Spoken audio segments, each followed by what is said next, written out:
नवतीर्थम मायापुरीषु च तथा मित्रपदम नाम ततः केदारमुत्तमम्।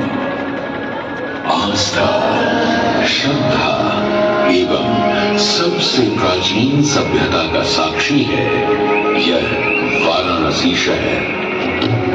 यहाँ कल कल बहती पवित्र गंगा नदी की धारा उल्टा है वो, जिसके समक्ष विद्यमान है यह ललिता घाट। मत्स्य पुराण में तीर्थों की चर्चा के अवसर पर ललिता तीर्थ का वर्णन हमें प्राप्त होता है। साथ ही साथ स्कंद पुराण के काशी खंड में भी जहाँ नव दुर्गा घाटों का वर्णन होता है वहाँ भी ललिता घाट का नाम अंकित है।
गंगा नदी के तट पर स्थित है ललिता तीर्थ।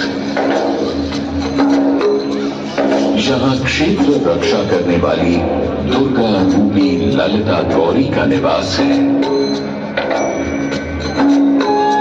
जिनकी सभी श्रद्धालु सर्व प्रकार संपत्ति लाभार्थ पूजा अर्चना करते हैं। इस घाट की सबसे विशेष बात यह है कि यहाँ शिव के साथ शक्ति के दर्शन में श्रद्धालुओं को मिलते हैं। घाट के ऊपर गली में मां दुर्गा को समर्पित देवी ललिता का मंदिर विद्यमान है। साथ ही साथ यहाँ काष्ठ एवं ईंट से बना राज राजेश्वर मंदिर भी स्थापित है। भगवान शिव को समर्पित काशी में यह मंदिर नेपाल के पशुपति मंदिर का प्रतीक रूप है। वर्तमान में सुशोभित यह ललिता घाट पूर्व में 3 भागों में विभक्त था। दक्षिण दिशा की ओर से चले तो नेपाली घाट, ललिता घाट एवं राज राजेश्वरी घाट। इनका उल्लेख सन 1930 में मोतीचंद जी ने किया था। जहां नेपाली घाट एवं ललिता घाट के पक्के निर्माण का श्रेय नेपाल के महाराजा बहादुर शाह को जाता है, तो वहीं राज राजेश्वरी घाट के निर्माण का श्रेय सिद्ध गिरि जी को जाता है। कालांतर में नेपाली एवं राज राजेश्वरी घाट ललिता घाट में ही समाहित हो गए।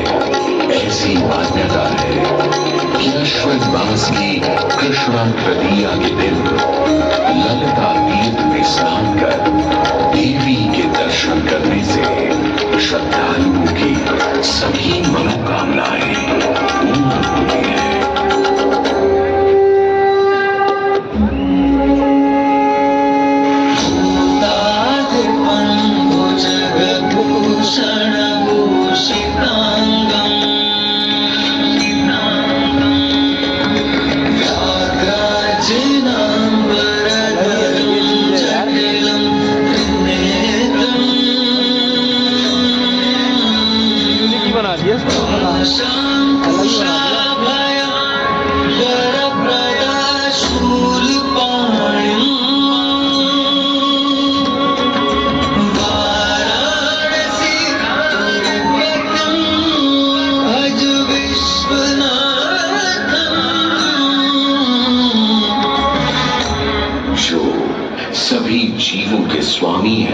जो सर्पों को आभूषण के रूप में धारण करते हैं, जो बाघ की खाल को सुशोभित करते हैं। सूर्य, चंद्रमा और अग्नि उनके 3 नेत्र हैं तथा वो जटाधारी हैं। पाश, अंकुश और भगवान श्री विश्वनाथ की हम वंदना करते हैं। मैं आदि नगरी काशी हूँ, वही काशी जो स्वयं भगवान शिव के त्रिशूल पर विद्यमान है। सृष्टि के प्रारंभ में महादेव ने जब पृथ्वी पर अपनी दृष्टि डाली तो उन्हें एक भाग चमकता हुआ प्रतीत हुआ। उसी भाग को भगवान शिव ने काशी का नाम दिया। कालांतर में गंगा नदी के तट पर बसी इस काशी नगरी में समय समय पर अनेकों घाट विकसित हुए, जहां श्रद्धालु आकर पूजा अर्चना एवं स्नान किया करते थे। माना तो यह भी जाता है कि यह नगरी एक बहुत सुंदर वन से ढकी हुई थी, जहां पीपल, आम, बरगद, शीशम आदि के वृक्ष हुआ करते थे, जिनकी छाया में बैठ ऋषि मुनि, साधु संत आनंद से तपस्या किया करते थे। इसलिए इस जगह का उल्लेख आनंद वन के नाम से भी किया गया है। जितनी पुरानी काशी नगरी है, उतना ही पुराना यहाँ का काशी विश्वनाथ मंदिर भी है। भगवान शिव को विश्वेश्वर, विश्वनाथ आदि नामों से भी संबोधित किया जाता है, जिनका अर्थ है संपूर्ण विश्व के स्वामी। किंवदंतियों की माने तो सृष्टि के आदि में जब भगवान शिव एवं मां पार्वती पृथ्वी का भ्रमण कर रहे थे, उन्हें यह स्थान बहुत प्रिय लगा। तब मां पार्वती को यहाँ कुछ समय रुकने की इच्छा हुई तो भगवान शिव अपने लिंग रूप में यहीं स्थापित हो गए। तभी से 12 ज्योतिर्लिंगों में इस मंदिर को विश्वेश्वर मंदिर के नाम से भी जाना जाने लगा, जहां भगवान शिव और माता पार्वती सदैव वास करते हैं। सदियों से इस पवित्र नगरी ने अनेक ऋषि मुनियों, तपस्वियों, धर्म गुरुओं आदि को अपनी ओर आकर्षित किया है। आदि शंकराचार्य एवं मंडन मिश्र ने इसी मंदिर के प्रांगण में बहुत समय व्यतीत किया। समय बदला, दौर बदला, भारत के स्वर्णिम काल पर विदेशी आक्रांताओं की नजर पड़ी, जिसे वे लूटने एवं सनातन संस्कृति को नष्ट करने के उद्देश्य से यहाँ आए। जब प्रथम बार गौरी ने आक्रमण किया, तब पृथ्वीराज चौहान ने उसे बुरी तरह पराजित किया था।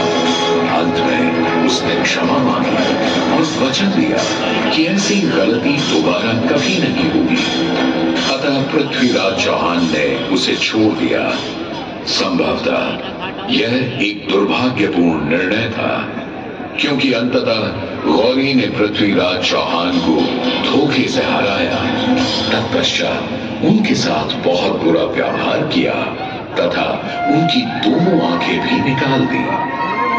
पृथ्वीराज की मृत्यु के उपरांत हिंदुओं का मनोबल कमजोर पड़ गया, जिसके परिणाम स्वरूप आतताइयों ने अन्य मंदिरों के साथ साथ विश्वनाथ मंदिर को भी क्षति पहुंचाई। यह ऐसा काला दौर था जिसके स्मरण करने मात्र से आंखें नम पड़ जाती हैं। परंतु समय सदा एक सा नहीं रहता और दुख के ये बादल भी सुख में बदलने वाले थे। एक धार्मिक सम्मेलन में राजा टोडरमल की भेंट नारायण भट्ट से हुई।